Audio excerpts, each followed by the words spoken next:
Hey guys, welcome back to another episode of Hursty's Garage.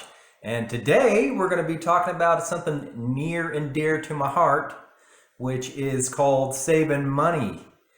Do you want to save some money and possibly get an extra one plus miles per gallon in your vehicle? Well, I know I do. So, if you stay tuned, you'll find out exactly how.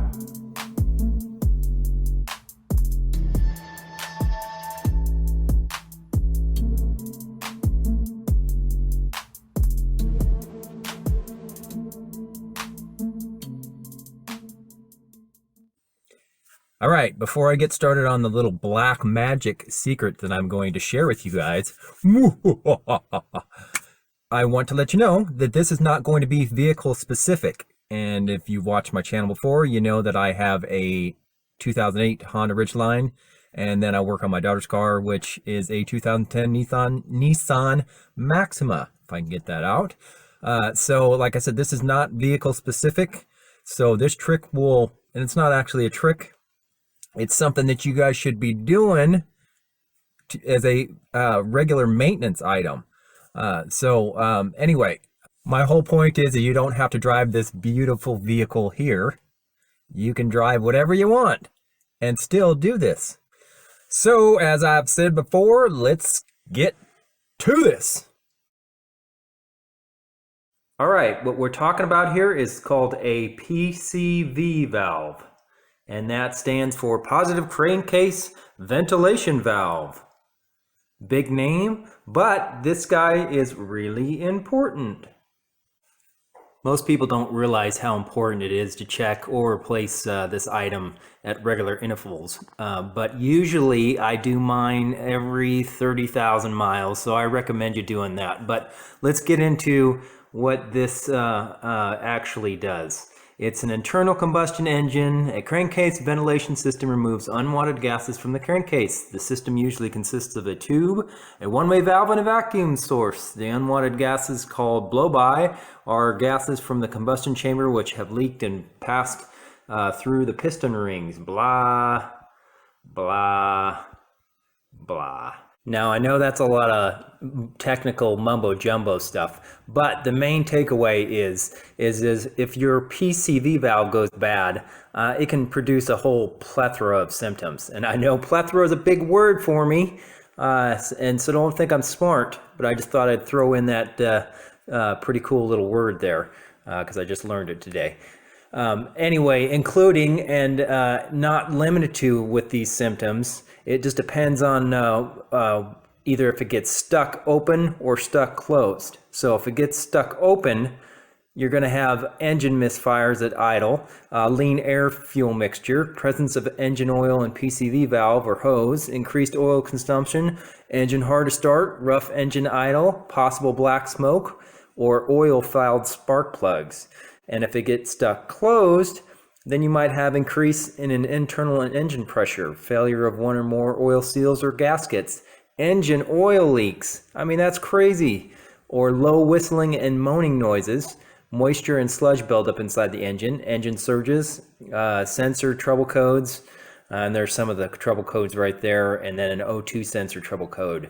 So as you can tell, you would have just an exorbitant amount of symptoms from a bad or clogged PCV valve. These things are so easy and cheap to change, guys, it doesn't make sense not to do it. But I will show you here on my '08 Ridgeline where exactly to change it out. All right, the first step is to open up the hood real hard, and then you find your little dipstick here, which mine is right here. And then here she is, right here.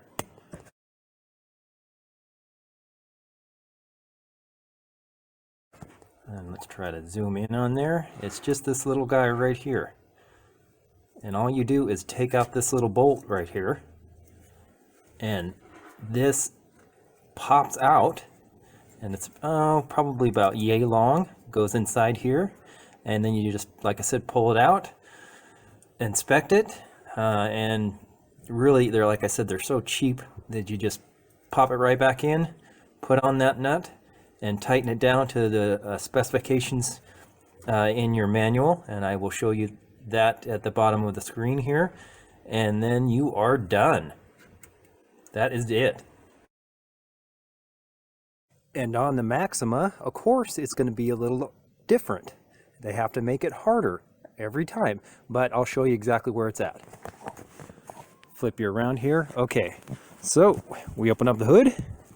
You got the motor here, and then right on the back, on the left-hand side here, right in the back, and this is going to be very hard to see, but it is this guy that I'm pointing at right here. And hopefully you can see where my finger's at. It's right back here. And all it is a little bolt or a little nut right in the back there, and you'll just have to unscrew that. It's hard to get in through here.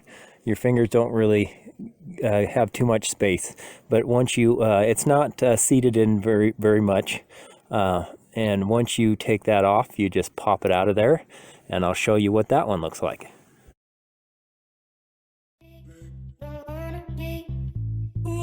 Alright guys, and that's it. So get out there and change your own PCV valve, and you'll possibly get better gas mileage, stop those oil leaks, and quite possibly make it run a heck of a lot better than it did when you didn't change that thing out. So, let's wrap this up. Thank you guys very much.